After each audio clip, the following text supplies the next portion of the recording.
그거를 책 읽는 게 또 힘드신 엄마 있잖아. 유튜브 보면 돼. 유튜브에 박영숙, 최윤식 이렇게 치면. 그래서 어머님들은 미래학책 읽으시고, 그리고 아이들은 책을 읽게끔 그 풍토를 좀 만들어줘야 되는 거죠. 예. 그래서 그 미래학자들이 뭐라 그러냐면 인류에게는 5번의 물결이 온대요. 5번의 물결이 온데 이미 3가지의 물결은 왔다는 거예요. 3가지 물결이 뭐냐? 농경사회, 산업사회, 지식정보화사회, 지금까지. 그런데 여태까지는 물결이었다는 거예요. 여러분들 농경사회에서 산업사회 어마어마한 변화 아니에요? 그리고 산업사회에서 지식창조사회 어마어마한 변화죠. 그런데 그것은 단지 물결이었대요. 앞으로 올 두 개는 쓰나미라는 거예요. 쓰나미. 그래서 과거에는 뭐 2종류 이렇게 인간으로 비교를 했대요. 돈 있는 사람, 없는 사람, 공부 잘하는 사람, 못하는 사람, 뭐 이런 식으로. 근데 이제는 3종류의 인간이 있다는 거예요. 그 물결이나 그 쓰나미를 선도하는 사람, 일으켜내는 사람, 만들어내는 사람. 예를 들면 스티브 잡스 같은 사람이죠. 그 다음에 2번째는 내가 그걸 만들지를 못했는데 그 물결이 뭔지 알아봐. 저거 중요한 물결이네? 그러면서 그 물결에 올라타는 사람. 예를 들면 박경철 같은 사람 있죠. 그 시골 주식 부자 의사 뭐 이런 사람. 그 사람이 왜 부자가 됐냐? 시골에 그냥 의사인데 그 사람이 이랬다는 거죠. 자기가 레지던트 때 막 그 정보 자기한테 자기 친구가 이랬대요. 그 네이버의 창업주가 된 사람인가 봐요. 자기 친구가. 너 이제 편지 보내지 말고 내가 알려줄 테니까 너 이 메일 계정 하나만 만들어. 이제 편지 보내는 시대가 없어져. 근데 이 사람이 자기 친구한테 그랬다는 거예요. 야, 우체부가 이렇게 많은데, 우체통이 이렇게 많은데 메일을 뭘 이걸 해서 보내냐. 이렇게 많은데 안 없어질 거라고 자기가 이제 안 했다는 거예요. 그런데 조금 있다 보니까 그런 세상에 오더라는 거죠. 그러고 나니까 이 사람이 정신이 번쩍 든 거예요. 저런 세상이 오니까 내가 저거를 선도하지도 못했고 알아보지도 못했잖아요. 하나 놓쳤잖아요. 그런데 보니까 그게 통신이 되려면 통신회사가 필요한 거잖아요. 그래서 그때 SK텔레콤이 2만 원 할 때서부터 주식을 사서 모으기 시작한 거예요. 그게 막 100만 원 넘어가는 때도 있고 막 이랬잖아요. 그래서 돈을 모은 거예요. 자기가 하여튼 그 레지던트 때서부터 월급을 받으면 정말 생활비용 빼고 다 그 주식만 사 모았대요. 그래서 주식 부자가 된 거예요. 그러니까 뭐냐면 내가 그런 거를 일으키지는 못했어도 그거를 알아보고 올라타기는 해야 된다라는 거죠. 그런데 이제 3번째는 뭐냐. 그런 물결이 오는지 쓰나미가 오는지 모르고 그냥 서 있어. 아까 그 박경철이 야 그거 매일 그런 거 누가 하냐. 이런 거죠. 그런 사람들은 어떻게 되냐. 휩쓸려 그냥 쓸려간다는 거예요. 그런데 엄마가 아이 교육을 하는 엄마가 3번째 유형이다. 그러면 엄마만 쓸려가는 게 아니에요. 엄마가 그 모르는 교육을 지금 하는 그 손을 꼭 잡은 아이까지 같이 쓸려가는 거예요. 여러분들 제가 정말로 고민이고 걱정인 게 뭔지 아세요? 어머님들이 이렇게 열의를 갖고 부모 교육을 왔잖아요. 열의를 갖고 여기 오신 엄마들은 아마 애들 교육에도 굉장히 잘하실 거라고 봐요. 그런데 그 엄마 마인드가 산업사회 마인드야.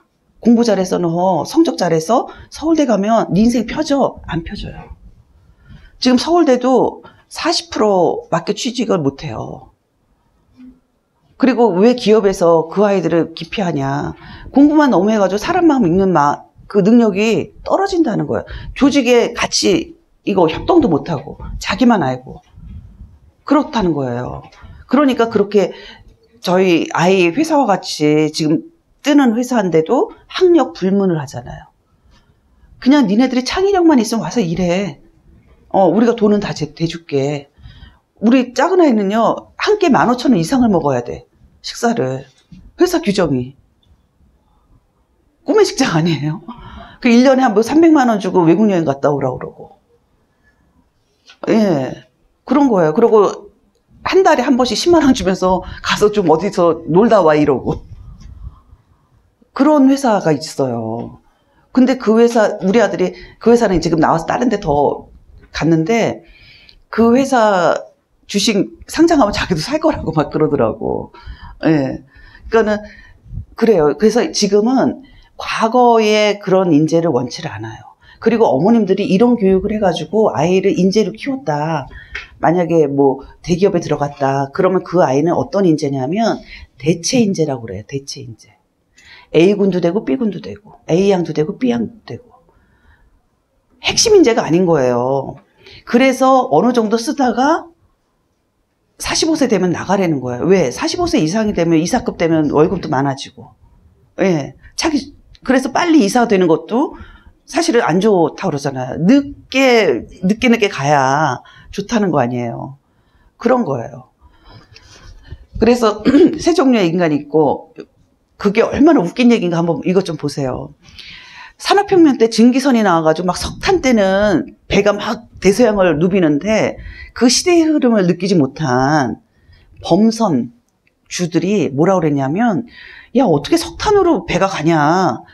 돛대를 더 달아라. 돛대를 더 달아라. 왜? 그 이전엔 바람으로 갔잖아요. 그게 어머님들하고 똑같다니까. 야, 사회가 힘들어진대. 취직하기 힘들어진대. 학원을 더 다니자. 똑같은 거 얼마나 웃겨요. 진짜 완전 코미디 아니에요? 차라리 아이 학교에서 오면 도서관을 같이 가는 게 나아요. 도서관을. 그게 아이의 인생을 위해서 지금 왜 그러냐? 평생 학습 시대예요. 책을 읽을 줄 모른다. 책 읽는 게 습관화가 안 됐다. 얘는 경쟁력이 없는 애예요. 정말 이거 뼈저리게 느끼셔야 돼요. 예, 이거 아까 얘기한 거고, 이것도 얘기한 거고, 다 얘기했어요. 그러면 어머님도 혹시 질문하실래요? 예. 네.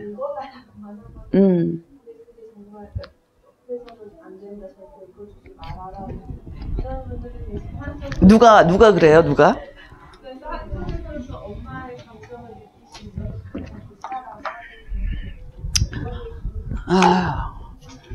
저는요, 독서가 뭐라고 생각을 하냐면 여행이라고 생각을 해요. 제가 우리나라 엄마들이 미운 점이 하나 있어요. 뭐냐면 유아기 때 한글 교육 시키는 거. 엄마들 한글 교육 왜 시켜요? 뭐야? 다 찔리니까 웃지? 네? 그래요. 혼자 책 읽게 하려고. 예. 네. 저희 아이는 책을 볼 때 그림만 보려고 하고 글씨에 하시고. 너무 좋은 거죠. 너무 좋은 거죠. 여러분들, 이게, 그러니까, 그, 뇌과학이나 이런 거를 모르면 그런 얘기가 나와요. 그러니까는, 그, 7세 이전까지는요, 그림 읽기 시기예요. 그래서 그림을 볼 때 더 잘 읽어요. 그 옆에 글자보다. 예. 네. 그래서 그림을 잘 읽었던 애들이 창의적이 또 되는 거예요. 그리고 제가 아까 그랬죠. 왜 한글 교육 시키냐고 그랬을 때 엄마들 웃었잖아요. 그 책 혼자 읽으라고. 그런데 제가 왜 밉냐. 아까 그랬잖아요. 독서는 여행이다. 그래서 제가 엄마들한테 물어보는 게 있어요. 여기가 무슨 역이 있나요? 수락산역. 수락산역에서 만약에 도봉역까지 아이를 혼자 가게 할 수 있나요? 하고 물어봐요, 제가. 유아를 둔 엄마들한테. 절대로 안 된대요. 못 한대요. 그런데 그 책은요, 수락산에서 도봉산 가는 수준이 아니라 미지로 떠나는 여행이에요. 미지로. 한 번도 가보지 않은 미지로. 그럴 때 엄마가 한글 딱 공부시키고 너 혼자 떠나봐. 그거랑 똑같은 거예요. 그리고 아이가 엄마랑 책을 읽어달라고 하는 거는 책을 엄마랑 읽고 싶은 것도 있고 엄마의 사랑 한 자락 받고 싶은 마음도 있는 거예요. 예. 그래서 독서는요, 아이들한테는 같이 떠나는 여행을 해야 돼요. 그래서 그 유아기 때 판타지는요, 그 집에서 떠났다. 귀신들이 사는 나라인가? 그거 보세요. 집에서 자기가 엄마한테 불만이 있어가지고 자기 방 문 탁 닫고 상상을 하면서 귀신의 나라로 떠나요. 그런데 자기 방에서 귀신의 나라로 떠나서 막 여행하다가 다시 집으로 와요. 그런데 집에 자기 방 안에 들어오니까 엄마가 지금 하고 있는 맛있는 음식 냄새가 코로 들어오면서 아, 이제 집에 왔구나 하는 안도감을 느끼는 그런 책이거든요. 그런데 유아 때의 판타지는요, 집에서 떠나서 집으로 돌아와야지만 돼요. 예. 그렇지 않으면 애들 진짜 정신 이상이 되는 거예요. 그런데 초등학교 고학년 판타지 보세요. 자기네 집에서 떠나가지고 어느 동굴에 가서 살거나 어느 미지의 나라로 가서 사는 쪽으로 끝나잖아요. 집으로 돌아오는 거 시시해서 얘네들은 싫은 거예요. 그러니까 그게 뭐냐, 독서의 발달 단계에 따라서 다 틀린 거고요. 그리고 아이가 이런 말도 있어요. 70세 노인이라도 읽어달라면 읽어줘야 되는 거예요. 왜냐하면 그 사람은 듣는 귀가 안 들렸기 때문에. 그리고 엄마들이 제가 전국을 돌아다니면서 가장 많이 나오는 질문이 있어요. 참 우리나라 엄마들 웃기죠. 어떤 엄마는 독서를 너무 많이 해서 걱정이에요. 너무 다독을 해요. 이런 엄마 걱정도 있고, 제일 많이 하는 엄마는 얘는 편독을 해서 걱정이에요. 근데 대부분 많은 독서 지도사들이 편독하면 안 좋다고 그래요. 그런데 저는 아니라고 봐요. 그거는 편독이 나쁘다는 산업사회 마인드예요. 편독은 21세기에 굉장히 좋은 습관이에요. 덕후의 시대라고 그랬잖아요. 유아기 때서부터 공룡에 빠진 아이가 초등학교 가면 정말 대학원생들이 보는 책까지 사주셔야 돼요. 재학년 독서라는 거 기준을 두는 건 정말 우매한 일이에요. 아이가 깊이 빠져서 만약에 대학원 책까지 아니면 원서까지 볼 수 있다, 이러면 거기에 지원을 해주셔야 돼요. 그 일본에서 어떤 아이가 구더기를 초등학교 때 연구를 해가지고 걔 옆에는 애들이 안 오고 선생님들도 너 왜 그런 걸 공부하냐고 그러면서 걔를 갖다가 이렇게 했는데, 단 한 선생님만이 너 진짜 훌륭한 거 공부하는구나, 잘 연구해봐, 너 정말 훌륭하게 될 것 같아, 이렇게 지지를 해준 선생님이 계셨대요. 근데 이 사람이 커서 어떻게 됐냐, 노벨상 수상자가 된 거예요. 그 구더기 연구로. 우리 스팸 먹잖아요. 그 스팸이 통조림에 들어갈 수 있게 만들었던 사람이 그 사람인 거예요. 그러니까 우리가 정말 알지도 못하면서 그런 편견을 갖고 아이들의 미래를 막으면 안 된다는 거죠. 네. 네. 질문하는 엄마만 책 드릴게요. 하나, 둘, 이제, 맡았어. 네. 연결해서 들어봐서 지금 질문을 한 3개나 적었는데. 3개. 덕후라고 하는데, 덕후가 되는 아이들이, 사실 저희는 내 자녀에서 별로 관계에 문제는 없는데, 제 친구 중에 외동아들들이 굉장히 많은데요. 약간 외골수적이고, 관계가 안 되는 아이들이 주변에 굉장히 많더라고요. 요새 특히나. 그러면 저는 그게 걱정이에요. 덕후나 이렇게 그런 애들은 하나를 파잖아요. 그러면 관계성이 떨어지지 않을까. 그게 사실 걱정이에요. 그게 얘기할게요. 그러니까는 전문가가 되는 사람들, 제가 어머니 질문에 답하려고는 그 유튜브를 듣고 왔나 보다. 그러니까는 유명해지는 사람들, 성공하는 사람들의 특징이 뭐냐면요, 그렇게 컨텐츠를 일단은 많이 소비를 해야 된대요. 책이건 유튜브건 소비를 하고, 그 다음에 그거를 써봐야 된대요. 실행해봐야 된대요. 그리고 3번째가 네트워킹을 가져야 된대요. 그러니까는 만약에 집안에만 있는 덕후는 네트워킹이 안 되는 덕후죠. 그런 아이들은 사회에서 쓸모가 있을까요? 없을까요? 없죠. 하다못해 걔도 강아지 카페 가잖아요. 그렇잖아요. 사회성 기른다고. 그런데 왜 엄마들은 애 공부시킨다고 방에 도서관에만 걔를 몰아요? 그런 애들은 이제는 아무 소용이 없는 거예요. 왜? 융합형 인재이기 때문에 미국에 미디어 랩이라는 연구소가 있어요. 거기에서 노벨상 수상자가 제일 많이 나왔다는 거예요. 16명이. 그래서 도대체 여기서는 뭐가 다를까 하고 연구를 해봤더니, 거기에는요, 보통 연구하면 자기 연구실에 가서 하잖아요. 근데 거기에는 자기 연구실도 있지만 거실, 라운지가 너무 잘 돼 있어가지고 각자 연구하는 분야는 다르지만 거기서 차 마시면서 그들이 각자의 분야를 얘기를 하는 그 과정에서 창발이 생겼다는 거예요. 창발이 뭐냐? 컨텐츠들이 부딪히면서 나오는 부스러기들. 이게 창의성이거든요. 예. 그런 것들을 해주려면 얘가 덕후래도 만약 구더기 덕후래도 공룡하는 애를 만나야 되고, 공룡하는 애가 드론하는 애를 만나야 되고 이러는 거예요. 예, 그러니까 부모는 네트워킹까지 해줘야 되는 거죠. 예. 그다음에 또 두 번째는요. 지금 사교육은 당연히 국영수라고 말씀해서 그렇게 생각을 하긴 하지만 사교육이 예체능이 요새는 너무 많이 비용이 들어요. 태권도 하나만 뭐 미술 하나 스케이트 하나 뭐 아무튼 잠깐만 그 비용이 만만치 않아요. 잠깐만 예체능도 되게 비싸요. 수학이 얼마예요? 수학이 초등학교는 10에서 20. 10에서 20. 그다음에 국어는 언어 독서도 보통 10에서 11만 원, 12만 원 하는 거예요. 그다음에 또 영어는 20만 원, 20만 원. 20에서 30. 예체능은 12만 원, 10에서 12. 그다음에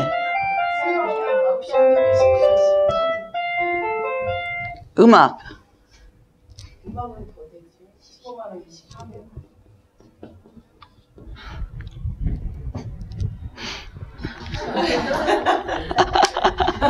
그러면 지금 국영수는 시키고 있고 아니 안 해요. 안 해요. 그래도 어머니 싸게 맥히네. 국영수 하는 애들에 비해서면. 애가 내쉬어서 많이 드는 거예요. 죄송합니다. 근데 제가 또 어머니들 또 깨줄게. 이 어머니한테 감사하게 생각하세요. 이런 질문이 나와서. 이 초등학교 때 또 해야 될 과업이 있어요. 엄마들의 과업. 국영수의 점수를 높인다고 애들의 인생이 득이 안 되는데 예체능을 하잖아요. 예체능을 하게 되면 예체능뿐만 아니라 자기가 좋아하는 거를 하게 되면 뭐가 되냐면 이 뇌가 바뀌어요. 뇌가 어떻게 바뀌냐면 미엘린이라는 그게 굉장히 두꺼워져요. 우리 이 뇌세포 보면 우리 옛날에 배웠죠. 이렇게 돼서 이렇게 연결돼 있잖아요. 뉴런들이. 근데 요게 두꺼워져. 자기가 좋아하는 걸 하면. 좋아하는 걸 하면 막 좋아하는 거 하면 잘하고 싶어 하잖아요. 요게 두꺼워져. 이게 두꺼워진다는 건 뭐냐? 정보 전달이 굉장히 빠르게 된다는 거예요. 우리가 가는 철선보다 구리선이 더 전기가 많은 양이 한꺼번에 빨리 전달되는 거와 마찬가지로 이 초등학교 때는요, 가장 해야 될 게 뭐냐? 공부를 위해서라도 이 미엘린을 튼튼하게 해야 돼요. 그래서 초등학교 때는 정말 제일 이거 키포인트다. 애가 좋아하는 거 시켜야 돼요. 애가 좋아하는 거. 값도 싸잖아요, 국영수보다. 그리고 이거를 해봤던 애들은, 예체능 해봤던 애들은 아까 그 디자이너적인 시각이 갖게 된다니까요. 발레에도 손을 어떻게 펼치는지, 다리를 어떻게 하는지, 이런 거에 뭐가 생기냐면 디테일이 생겨요. 여러분, 디테일이 굉장히 중요합니다. 21세기는. 왜냐하면 정보들이 다 거의 나와 있기 때문에 거기에서 한 끗 차이로 다른 그 디테일을 가진 사람이 이기게 돼 있어요. 그런데 국영수 할 때 그 디테일 가지려면 고3 때까지 해야 돼. 근데 고3 때까지 될까 말까야. 근데 이 예체능은 어린 시절에 하면 할수록 그 디테일이 생기는데 그게 미엘린에 저장이 되면서 이게 어떻게 되냐. 다른 영역을 가도 그 디테일이 그대로 사용돼. 여러분들 한 분야에 굉장히 성공한 사람은요. 다른 분야 가도 그 분야에도 성공해요. 왜? 디테일을 알기 때문에. 공부 잘하는 애가 의학을 했는데 얘가 나중에 법도 해. 왜? 공부하는 디테일이 있기 때문에. 예. 그래서 초등학교 때는 첫 번째 관계를 부여잡아라. 두 번째는 미엘린을 튼튼히 하게. 예. 그 다음에 세 번째 질문. 없어요. 예. 그 다음에, 예. 독서, 예. 책 종류가 엄청 많잖아요. 네. 근데 저학년 애들이 기본으로 읽어야 책 종류도 있고 그 외에 인간이 만화책을 많이 저희 아이는 만화책 엄청 좋아하거든요. 그거를 저도 독서에 포함되는 아니 근데 나 정말 재밌어. 대한민국 엄마들 보면 그 기본으로 읽어야 되는 게 정해진 게 그게 어디 있어요. 누구 맘이에요. 저학년 애들이 요 정도로 읽고 넘어가도 좋은 책들이 20가지가 나오잖아요. 근데 읽혀주고 싶은데 애가 그건 아니고 자꾸 만났으면 응. 그거를 잊지 말아라 하고 이거는 엄마가 좋아하는 책을 권장해줘야 되는 거잖아요. 근데 이렇게 응. 근데 읽어라 너 60대로 다 읽어라 이렇게 줘야 되는 제가 요새 엊그저께도 남편하고 그 얘기를 했는데 우리가 이제 나이가 먹으니까 콩을 그렇게 잘 먹어요. 콩을. 그러면서 어느 음식점에서 이제 콩조리 나와서 그 얘기가 나왔다. 아유, 이거 우리 옛날에 이거 안 먹었는데 이거 참 맛있다. 그러면서 이제 우리 애들도 안 먹잖아? 그래서 먹어야 되는 시기가 있나 봐. 라고 이제 얘기를 하면서 지금 어머니 질문에 뭐냐면 사람은요, 각자가 먹는 시기가 있고요. 그리고 자기가 먹어야 될 거가 당겨요. 그 엄마 지금 말은 뭐냐면 5대 필수 영양소가 있는데 너는 이거 몇 끼마다 이거 꼭 먹어야 되고 그 다음에 네가 좋아하는 거 몇 가지 먹어 이거예요. 그게 지켜지던가요? 안 지켜져요. 제일 우리가 맛있게 먹는 거 뭐냐면 내가 먹고 싶은 거 먹을 때 제일 맛있거든요. 독서도 마찬가지. 저는 독서도 음식으로 연결을 시키거든요. 자기 인생에 가장 필요한 독서를 하게끔 돼 있어요. 그때 부모가 말리잖아요. 그럼 나중에 부모가 하라고 그러면 안 해. 예. 그리고 만화에 대해서 되게 얘기를 하는데 21세기는 아트의 시대예요. 문화의 시대예요. 요새 그 교보나 이런 데 가보세요. 책들이 화보나 그림 안 낀 책들이 없어요. 요즘에 신세대에 있는 책들은. 우리처럼 문자 시대가 아니라고요. 예. 그리고 보세요. 우리 스마트폰 옛날에 이제 사오면 우리 매뉴얼 읽기 시작하잖아요. 근데 옆에 있는 꼬맹이는 갖다가 그냥 해. 왜냐면 우리는 글자 시대고 문자 시대고 얘네들은 영상 세대의 아이들이거든요. 왜 과거에 만화는 소수만 봤는데 요즘에 애들이 그렇게 많이 보나? 시대가 변했기 때문에 시대에 맞는 음식을 먹는 거예요. 그리고 우리가 만화를 교량 독서라고 그래요. 독서를 못하는 애들이 만화 읽으면서 만화가 좋아지고 자연적으로 독서로 넘어갈 수 있는 다리 독서라는 거예요. 예. 애들이 원하면 그거를 막을 이유가 하나도 없는 거예요. 보세요. 저는 이 비유를 드는 거 참 좋아하는데 어머님들이 또 하나의 깨달음이 있을 수 있을 것 같아요. 제가 울지마 톤지라는 영화를 봤어요. 거기서 정말 큰 깨달음을 했어요. 제가 진로 교육자로서. 큰 깨달음이 뭐냐면 그 영화를 보면 이태석 신부의 중학교 시절이 나오더라고요. 중학교 시절이 나오는데 그분에 대해서 아세요? 기타를 그렇게 쳐요. 근데 그 사람의 어머니가 엄마, 그러니까는 아버님이 일찍 돌아가시고 자녀들이 많은 가운데 이 이태석 신부는 외아들이고 그리고 삭바느질해서 아이들을 키웠던 엄마예요. 그러니까 집안이 되게 어려웠겠죠. 그런데 이태석이 그 기타를 사달라고 하니까 사주었어요. 그러니까 계속 기타를 치는 거예요. 그런데도 이제 아무 말씀 안 하신 거죠. 그리고 나서 이태석 신부님이 이제 의사가 돼서 이제 이 엄마가 얼마나 자랑스러웠겠어요. 그런데 의사가 되자마자 사제가 되겠다고 하고 사제의 길로 갔어요. 그런데도 막지 않으셨어요. 그래, 사제의 길로 가라. 근데 사제가 되고 나서 뭐 명동성당도 아니고 톤주 그 오지 마을에 가겠다고 했어요. 또 갔죠. 그런데 보세요. 인생은 어머님들 뜻대로 되는 게 하나도 없어요. 이태석 신부님이 가서 그분들이 그 톤주의 사람들과 뭘로 소통을 했죠? 기타 하나로. 기타로 먼저 그들과 소통을 해서 마음을 연 다음에 그 다음에 의술도 펼치고 그분의 종교도 펼치고. 어머님 뜻대로 되는 게 아니에요. 아이들에 대해서 뜻을 세우지 마세요. 뜻을 세울 곳은 어디냐? 어머님들 인생의 뜻을 세우세요. 제가 우리나라 엄마들의 진짜 아이러니가 뭐냐면 제가 이 말하고 끝낼게요. 제가 이대에 처음 들어갔을 때 그 총장님이 오리엔테이션 날 하던 말씀이 아직도 기억이 나요. 뭐냐면 여러분 인생은 단 1회 전에 게임이라는 거예요. 단 1회 전에 엄숙한 게임이라는 거예요. 단 1회 전에. 그러면서 뭐라고 그러냐면 여러분의 링에 올라서 마음껏 뛰다 가세요.